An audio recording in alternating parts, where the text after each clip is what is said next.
दोस्तों, हमारे उत्तर प्रदेश के हरदोई जिले में एक छोटा सा गांव बाजीरावपुरवा, वहां से एक ऐसी खबर सामने आती है जो दिल को सच में झंझोर कर रख देती है। बताया जाता है कि सीआरपीएफ जवान विनीत सिंह मणिपुर में ड्यूटी पर तैनात थे और वो कुछ दिनों से बीमार चल रहे थे। उन्हें बुखार वगैरह आता था और उनकी तबीयत ठीक नहीं रहती थी। बताया जा रहा है कि वो अपनी पत्नी नेहा से फोन पर कहते थे, चढ़ा है, मैं ड्यूटी नहीं कर पा रहा हूँ। परसों 3 मार दिए थे, परसों न्यूज देखी होगी आप लोगों ने। 34 बटालियन में 3 मार दिए थे। घर देने ये लोग मुझे मार देंगे। अभी आप क्या मार? नेहा, मेरा शरीर ड्यूटी करने के लिए गवाही नहीं दे रहा, मेरे हाथ पैर काम नहीं कर रहे, मुझे बहुत तेज बुखार रहता है और मैं ड्यूटी नहीं कर पा रहा हूँ और फिर भी मुझसे ड्यूटी करवाई जा रही है।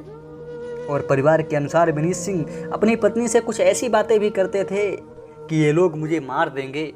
आखिर विनीत सिंह ऐसा क्यों कह रहे थे? उनके मन में आखिर क्या चल रहा था? क्या वो किसी के दबाव में थे या इसके पीछे कोई और वजह थी? इन सवालों का जवाब तो निष्पक्ष जांच के बाद ही सामने आएगा। और साथियों, फिर आया वो मनहूस वक्त। विनीत सिंह की पत्नी नेहा सिंह का कहना है कि शाम करीब 7 बजे के आसपास उन्हें फ़ोन आया।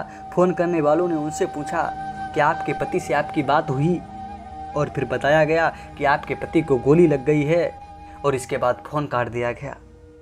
नेहा जी का कहना है कि उन्होंने उसके बाद लगातार फ़ोन किया लेकिन उनका किसी ने फ़ोन नहीं उठाया और उसके बाद उन्होंने कंट्रोल रूम पर भी संपर्क करने की कोशिश की लेकिन वहाँ से भी कोई उन्हें स्पष्ट जानकारी नहीं मिली।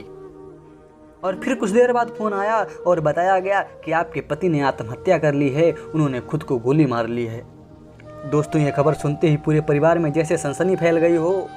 एक तरफ पत्नी, दूसरी तरफ बच्चे और एक तरफ एक ऐसा पिता जो अपने परिवार के लिए कांवड़ लेकर भगवान भोलेनाथ की भक्ति के लिए निकला हुआ था। सावन का पवित्र महीना चल रहा है। विनीत सिंह के पिता भगवान भोलेनाथ की भक्ति में कांवड़ लेकर जा रहे थे। वो अपने घर परिवार की खुशहाली के लिए भोलेनाथ के दरबार जा रहे थे, लेकिन उन्हें क्या पता था जिस बेटे की लंबी उम्र और परिवार की खुशियों के लिए भगवान भोलेनाथ की प्रार्थना करने जा रहे थे, उसी बेटे के नहीं रहने की खबर उन्हें रास्ते में मिल जाएगी। सोचिए दोस्तों, उस पिता के दिल पर उस वक्त क्या गुजरी होगी जो पिता खुशी खुशी कांवड़ लेकर निकले थे। उसी पिता को अपनी कांवड़ यात्रा बीच में छोड़कर अपने बेटे के अंतिम दर्शन के लिए घर लौटना पड़ा। खुशियां मनाने वाला घर अचानक मातम में बदल गया साथियों। और विनीत सिंह की पत्नी नेहा जी का कहना है कि मेरे पति कायर नहीं थे, वो आत्महत्या नहीं कर सकते। नेहा जी लगातार अपने पति की मौत को लेकर सवाल उठा रही हैं। उनका कहना है कि मुझे न्याय चाहिए, आखिर मेरे पति के साथ क्या हुआ? अगर उन्होंने आत्महत्या की है तो इसकी पूरी सच्चाई सबूत मेरे सामने रखे जाएं। नेहा जी का यह भी कहना है कि उनसे कहा गया था कि घटना के सबूत उनके व्हाट्सएप पर भेजे जाएंगे, लेकिन उनके अनुसार उन्हें कोई जानकारी, कोई सबूत नहीं मिले। वह यह भी सवाल उठा रही है कि पोस्टमार्टम के बाद रिपोर्ट मुझे क्यों नहीं दिखाई गई? आखिर मेरे पति की मौत का वास्तविक कारण क्या है? इसलिए परिवार की ओर से निष्पक्ष और उच्च स्तरीय जांच की मांग की जा रही है ताकि सच्चाई सामने आ सके। आखिर विनीत सिंह के साथ क्या हुआ? दोस्तों, यही सबसे बड़ा सवाल है, क्या विनीत सिंह ने वाकई में आत्महत्या की? अगर ऐसा हुआ है तो आखिर किन परिस्थितियों में हुआ? क्या वह किसी मानसिक दबाव में थे या उनकी तबीयत खराब थी? क्या ड्यूटी को लेकर कोई परेशानी थी या फिर इस घटना के पीछे कोई और वजह थी? इनमें से किसी भी सवाल का जवाब हम सोशल मीडिया पर बैठकर नहीं दे सकते, लेकिन इन सवालों के जवाब निष्पक्ष जांच में ज़रूर सामने आने चाहिए। अगर यह आत्महत्या थी तो इसके पीछे की परिस्थितियां सामने आनी चाहिए। अगर यह दुर्घटना थी तो दुर्घटना कैसे हुई यह सामने आना चाहिए। अगर जांच में किसी भी तरह की आपराधिक साजिश या किसी की लापरवाही सामने आती है तो जिम्मेदार लोगों पर कानून के मुताबिक कार्रवाई होनी चाहिए और परिवार को जवाब चाहिए। नेहा जी ने अपनी पीड़ा व्यक्त करते हुए ये भी कहा है कि अगर उन्हें न्याय नहीं मिला तो अपनी जान देने जैसा कदम उठा सकती हैं। दोस्तों, इस बात को सुनकर दिल दहल जाता है, लेकिन मैं नेहा जी से हाथ जोड़कर कहना चाहता हूँ, बहन आप ऐसा बिल्कुल मत करना। आपके छोटे छोटे बच्चे हैं, उन्हें आपकी ज़रूरत है। आपके पति वापस नहीं आ सकते, लेकिन उन बच्चों के लिए आप ही उनकी सबसे बड़ी ताकत हैं। आपको अपने बच्चों के लिए जिंदा रहना है और न्याय की लड़ाई लड़नी है, आप अकेले नहीं हैं। एक जवान की मौत का सच सामने आना चाहिए साथियों। विनीत सिंह सिर्फ एक व्यक्ति नहीं थे, वो किसी के बेटे थे, किसी के पति थे और किसी के पिता थे। साथियों, सबसे बड़ी बात ये है, वो देश की सेवा करने वाले एक जवान थे।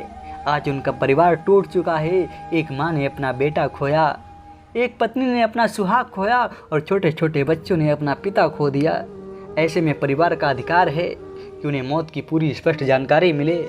मेरी सरकार संबंधित अधिकारियों से अपील है, मैं सरकार और संबंधित अधिकारियों से हाथ जोड़कर अपील करता हूँ, विनीत सिंह की मौत की निष्पक्ष और पारदर्शी जाँच कराई जाए। घटना से जुड़े सभी तथ्यों की जांच हो, हथियार की जांच हो, घटना स्थल की जांच हो, पोस्टमार्टम और फोरेंसिक रिपोर्ट की जानकारी परिवार को दी जाए और अगर जांच में कोई दोषी पाया जाता है तो उसके खिलाफ कानून के अनुसार सख्त कार्रवाई की जाए। हम किसी निर्दोषी को दोषी नहीं ठहरा रहे हैं, हम सिर्फ यह मांग कर रहे हैं कि सच्चाई सामने आनी चाहिए। साथियों, आपकी क्या राय है? क्या इस मामले में परिवार के सभी सवालों का जवाब मिलना चाहिए? हम ये तय नहीं कर सकते कि ये आत्महत्या थी या दुर्घटना थी या हत्या, ये जांच का विषय है, लेकिन इतना ज़रूर है कि विनीत सिंह के परिवार को उनकी मौत का सच जानने का पूरा अधिकार है। आप अपनी राय कमेंट बॉक्स में ज़रूर बताएं, लेकिन किसी व्यक्ति को बिना सबूत दोषी ना ठहराएं। मैं विनीत सिंह के पूरे परिवार के लिए भगवान से यही प्रार्थना करूंगा, प्रभु, जो हुआ बेहद दुखद है, इस अपार दुख को सहने की शक्ति देना उनके परिवार को, उस पिता को शक्ति देना जिसने अपना बेटा खोया, उस पत्नी को शक्ति देना जिसने अपना जीवन साथी खोया और उन मासूमों को शक्ति देना जिन्होंने अपना पिता खो दिया। हे महादेव, अगर इस परिवार के साथ कोई अन्याय हुआ है तो सच्चाई सबके सामने लाना और विनीत सिंह की पत्नी नेहा सिंह को उनके पति की मौत का सच्चा कारण और न्याय जरूर मिले। जय हिंद, जय भारत, हर हर महादेव। साथियों।